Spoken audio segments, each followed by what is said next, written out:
Hello दोस्तों, इस नई कहानी में आप सभी का स्वागत है। आज की इस कहानी का नाम है शैतान बाबा या एक रियल क्राइम स्टोरी है। अगर आपको हिंदी कहानी, मोरल स्टोरी या सास बहू की कहानी सुनने का शौक़ है तो इस कहानी को पूरा ज़रूर सुनें। तो चलिए हम कहानी की तरफ चलते हैं। कहानी का नाम है शैतान बाबा। सुकन्या के चेहरे पर कोई भाव नहीं थे। उसके कपड़े खून से सने हुए थे। चेहरे पर भी खून ही खून दिखाई दे रहा था। उसके खुले हुए बाल तेज हवा में लहरा रहे थे। उसके हाथ में एक प्लास्टिक की थैली थी। उस थैली को लिए वह सड़क पर चली जा रही थी। उस प्लास्टिक की थैली से भी खून की बूंदें टपक रही थी। उस रास्ते से गुजरते हुए जिसने भी सुकन्या को देखा उसके हाथ पैर फूल गए। लोगों में एक अनजाना भय दौड़ गया। औरत, हे भगवान, कौन है ये औरत? इसके शरीर पर खून की बूंदें कैसी? और ये प्लास्टिक के इस थैली में क्या लिए जा रही है? लोगों के मन में बहुत सारे सवाल थे, लेकिन उन सवालों का जवाब किसी के पास नहीं था। सुकन्या सड़क पर चली जा रही थी। कुछ देर के बाद वह शहर के सबसे बड़े पुलिस स्टेशन में प्रवेश कर दी। उस पुलिस स्टेशन का नाम था Mayaganj police station. Police station में उसके प्रवेश करते ही वहाँ भी हड़कंप मच गया। हवलदार, अरे कौन है ये औरत? इसका कहीं एक्सीडेंट हो गया क्या, या कहानी कुछ और है?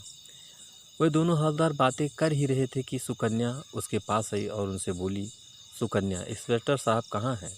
हवलदार, इंस्पेक्टर साहब, क्या काम है उनसे? सुकन्या को लेकर दोनों हवलदार इंस्पेक्टर अर्जुन के पास गए। इंस्पेक्टर अर्जुन ने भी जब अपने सामने खून से सनी एक महिला को देखा तो वो भी सदमे में आ गए। इंस्पेक्टर, कौन हो तुम? सुकन्या, साहब मैं सुकन्या हूँ, मुझे गिरफ्तार कर लीजिए। इंस्पेक्टर, गिरफ्तार कर लूँ, पर किस जुर्म में? सुकन्या, साहब मैंने एक राक्षस का वध कर दिया है। इंस्पेक्टर, राक्षस? कैसा राक्षस? सुकन्या, बहुत खूंखार राक्षस, मैंने वध कर दिया उसका। इंस्पेक्टर, तुमने किसी को जान से मार दिया? सुकन्या, मारा नहीं साहब, वध कर दिया। अगर नहीं करती तो मैं मर जाती। उसके बाद सुकन्या ने अपने हाथों में लिए प्लास्टिक की थैली को इंस्पेक्टर अर्जुन की तरफ बढ़ाया। सुकन्या, लो राक्षस, उसका वध करके मैंने इसका सिर काट कर इसमें डाल दिया। मैंने जुर्म किया है, मुझे गिरफ्तार कर लीजिए। लेकिन मुझे इस बात का कोई अफसोस नहीं, मैं बहुत खुश हूँ, बहुत ही ज़्यादा। इंस्पेक्टर, सुकन्या, क्या हुआ तुम्हारे साथ? तुम मुझे खुलकर बताओ। फ्लैशबैक। सुकन्या के पति का नाम राकेश, उसकी सास का नाम सुमित्रा। राकेश और सुमित्रा दोनों की आस्था एक साधु में बहुत ही ज़्यादा थी। वे दोनों साधु से बिना पूछे कोई काम नहीं करते थे। यूँ कहें कि उस साधु का ही राज चलता था सुकन्या के घर में। सुकन्या को अब भी याद है, जब वो पहली बार उस साधु के आश्रम में गई थी तो वह उसे कैसे भूखी नज़रों से घूर घूर कर देख रहा था। राकेश, सुकन्या, ये अधीर आनंद जी बहुत ही पहुंची हुई शख्सियत है। ये तुम्हारा भूत, भविष्य, वर्तमान सब कुछ एक पल में बता देंगे। चलो प्रणाम करो इन्हें। सुकन्या, प्रणाम बाबा। बाबा खुश रहो और सबको खुश रखो, ये जीवन इसीलिए तो मिला है। अधीर आनंद ने जब यह बात सुकन्या को बोल दी तो उसके चेहरे पर एक शैतानी मुस्कान थी। उसी दिन नाश्ते में सुकन्या की सास ने अधीर आनंद को अपने घर पर इनवाइट किया, क्योंकि राकेश एक नई दुकान शुरू करने वाला था और बिना अधीर आनंद जी के आशीर्वाद के वो बिजनेस शुरू नहीं करना चाहता था। बाबा, देखो सुमित्रा, तुम्हें तो पता है ना कि हम कितना व्यस्त रहते हैं। आश्रम में भी लोगों का आना जाना लगा रहता है, लेकिन तुम हमारी पुरानी भक्त हो, इसीलिए तुम्हारे लिए मैं समय ज़रूर निकालूंगा। तय तारीख पर अपनी महंगी कार में बाबा सुमित्रा के बेटे राकेश की दुकान पर पहुंचे। जैसे ही वहां पहुंचे, सुमित्रा और राकेश उनकी अगुवाई के लिए खड़े हो गए, लेकिन वो दुकान के अंदर नहीं गए। दुकान को बाहर से ही देखकर उन्होंने कहा, बाबा, मुझे यह जगह कुछ जम नहीं रही है। अभी यहाँ पर काम शुरू करना सही नहीं है। मुझे यहाँ एक तांत्रिक क्रिया करनी होगी, तभी यह जगह पवित्र हो पाएगी। तुम अपना काम शुरू कर सकते हो। राकेश, कितने पैसे खर्च हो जाएंगे बाबा? बाबा, 1,25,000 लगेंगे। उसके बाद इतने पैसे तुम हर दिन कमाओगे। सारी तैयारी होने के बावजूद उन लोगों ने दुकान की ओपनिंग नहीं की। सुकन्या, राकेश, आप समझते क्यों नहीं?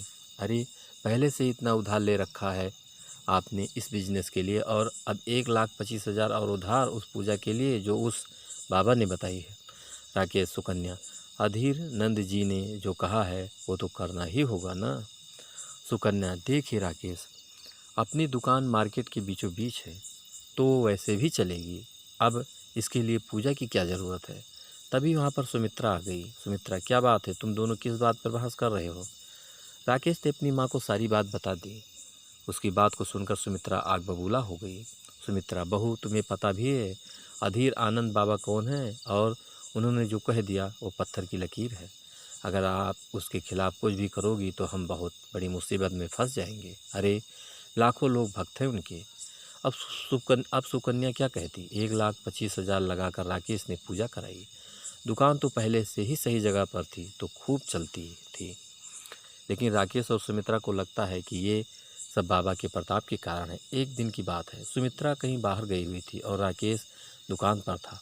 तभी दरवाजे पर दस्तक सुन सुकन्या ने दरवाज़ा खोला। सामने अधीर आनंद खड़े थे। सुकन्या, अरे बाबा आप, आइए आइए। अधीर आनंद घर के अंदर आकर बैठ गया। सुकन्या, बाबा, माँ और राकेश तो नहीं है। बाबा, मुझे पता है, मैं तुमसे मिलने आया हूँ। सुकन्या, मुझसे? बाबा, हाँ, क्यों, मैं तुमसे मिलने नहीं आ सकता क्या? सुकन्या, क्यों नहीं आ सकते हैं। बाबा सुनो जरा, अपनी नर्म और गोरे गोरे हाथों से शरबत बना दो, मेरा गला सूख रहा है। अधीर आनंद के मुंह से ऐसी बात सुनकर सुकन्या का माथा ठनका। वो किचन में शरबत बनाने चली गई। जब वो शरबत बना रही थी तभी अधीर आनंद पीछे से आ गए और उससे कहा, बाबा, तेरे पति का काम कैसा चल रहा है? सुकन्या, जी अच्छा चल रहा है। बाबा, आप यहाँ रसोई में क्यों आ गए? आप वहीं बैठिए ना। बाबा, अरे हम थोड़ा तुम्हें और भी नज़दीक से देखने और महसूस करने आए हैं। ये कहकर अधीर आनंद ने सुकन्या का हाथ पकड़ना चाहा। सुकन्या, ये क्या कर रहे हैं आप? दूर हटिए, हटिए दूर, नहीं तो मैं शोर मचा दूंगी। बाबा, सुकन्या, पागलपन मत कर। देख, तेरी किस्मत अच्छी है कि मैं तुम्हें भाव दे रहा हूँ। सुकन्या, आप अभी के अभी यहाँ से निकल जाइए, नहीं तो बहुत बुरा होगा। ये कहकर उसने किचन में पड़ा चाकू उठा लिया और उसे अधीर आनंद की ओर दिखाते हुए कहा, सुकन्या, हटिए नहीं तो चाकू पेट में उतार दूंगी। बाबा, तू सही नहीं कर रही है। तू सही नहीं करे, तुझे मेरी बाहों में आना ही होगा और देखना, तेरा पति और तेरी सासी तुझे मेरे पास भेजेंगी। अधीर आनंद की गंदी हरकतों के बारे में जब सुकन्या ने उस रात अपने पति और सास को बताया तो दोनों उस पर बरस पड़े। राकेश, अरे क्या दिक्कत है तुम्हें? अधीर आनंद जी से जब देखो उनके पीछे पड़ी रहती हो, उनकी बुराई करती हो, तुम्हारा दिमाग तो ठीक है ना? सुकन्या, ये तुम कैसी बातें कर रहे हो? तुम्हारी पत्नी के साथ बदतमीजी करने की कोशिश की और तुम हो कि उसी का पक्ष ले रहे हो। सुमित्रा, वो इसलिए बहू क्योंकि तुम्हारा दिमाग खराब हो गया। पता है अधीर आनंद जी की कितनी महिलाएं भक्त है, वो महिलाओं का कितना सम्मान करते हैं, तुम्हें पता है? देखो, आज के बाद इस घर में मैं उसके खिलाफ एक शब्द भी नहीं सुनूंगी।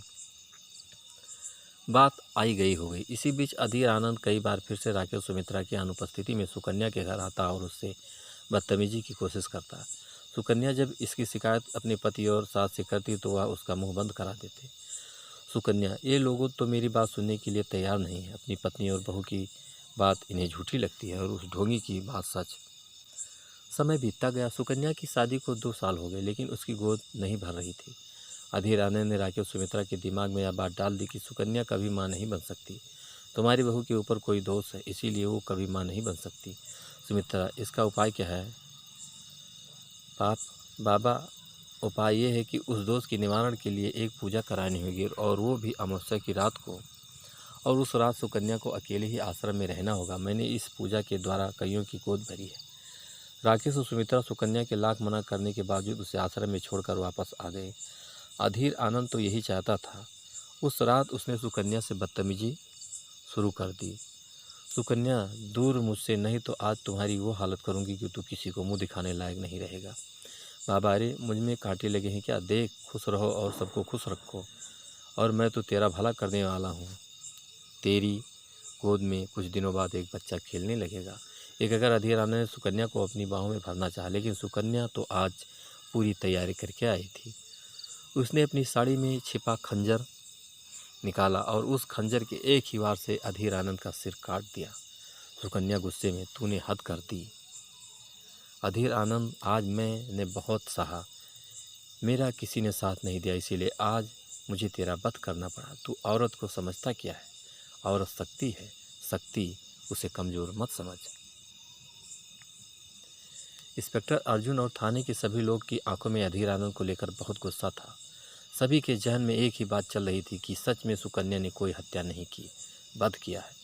सुकन्या ने जज के सामने सारी सच्चाई रखी और अधीर आनंद की हत्या का कारण बताया।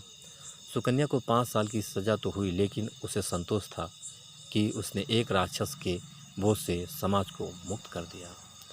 आज की ये खास और मज़ेदार कहानी आपको कैसी लगी, नीचे हमें कमेंट करके ज़रूर बताना और एक लाइक ज़रूर कर देना, क्योंकि आपके लाइक से ही हमें मोटिवेशन मिलता है।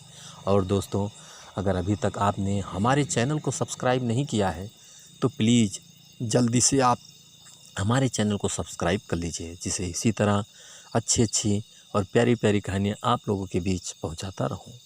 तो दोस्तों, अगली कहानी में फिर मिलेंगे एक नई स्टोरी के साथ।